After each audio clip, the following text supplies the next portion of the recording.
available in our hospital. Then we provide the data on a cross-sectional study. It was done in Mouwassat University Hospital in Damascus, Syria, retrospectively for about 10 years, and they went cross-sectionally for about 6 months. We used proper sample size calculation criteria for calculating the sample size in both studies.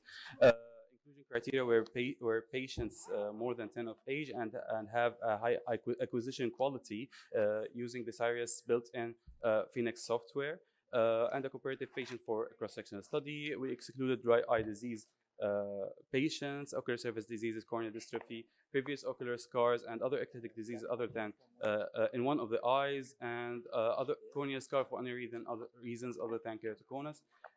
Ethical considerations were taken into account, and informed consent were taken from the patients cross-sectionally. We did the investigation using the Sirius device, which is available in our hospital.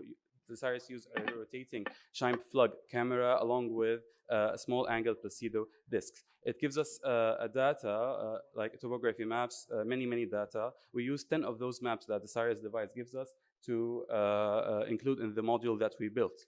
The Sirius also has a built-in software that gives that use support vector machine, which is a type of artificial intelligence, and also it verifies the or it categorizes the maps for keratoconic or normal or keratoconus suspected patients. It uses other indices like the symmetry index, like best fit radius of anterior corneal surface, and the minimum thickness within 8 millimeters of the map.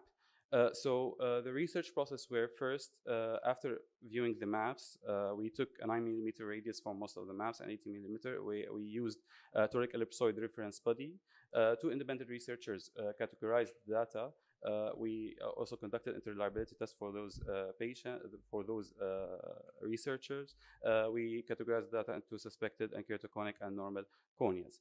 We then the diagnosis was based on Stinjab reference, which used the anterior sagittal map and the posterior elevation mostly. Then we built a system which is an artificial intelligence-based system using computer vision and deep learning algorithms, 10 input layers and 1 output layer with pooling, flatten, and hidden layer in between. There is L2 regularization and dropout layer. We use 20% of the retrospective data for validation, which like prevent overfitting, like the model learns or memorize the picture, or it's something for prevent bias in the training of the module. For the cross-sectional data, we made a complete eye examination and investigations. Then we the training data set, we categorized it by the researcher, by independent specialist, by the Sirius software, and the AI. Then we added 2 groups, like the doctor and the Sirius software, doctor and the artificial intelligence, with the help of the artificial intelligence. Then we conducted a statistical analysis. As a result, we had 1,943 eyes for the retrospective data. 30% were keratoconic, according it may be to the retrospective nature of the study. Then the testing data were only 3% keratoconic because we took the data cross-sectionally for 422 eyes. We had a very high sensitivity, specificity, and other variables for training, validation, and testing variables, which gives us a very consistent results for the module. Also, the outcome of the testing data were all high sensitivity, specificity, and other statistical analysis. When we took the accuracy, we found that the doctor, with the help of artificial intelligence, had the highest accuracy as a group.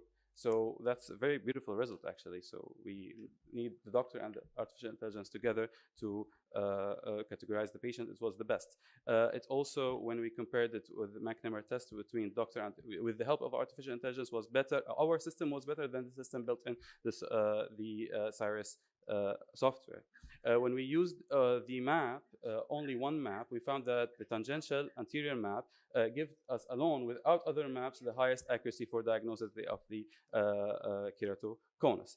Compared to previous studies done before our study, we had one of the lowest actually diagnosis and accuracy, but we have a very high sample size compared to other studies.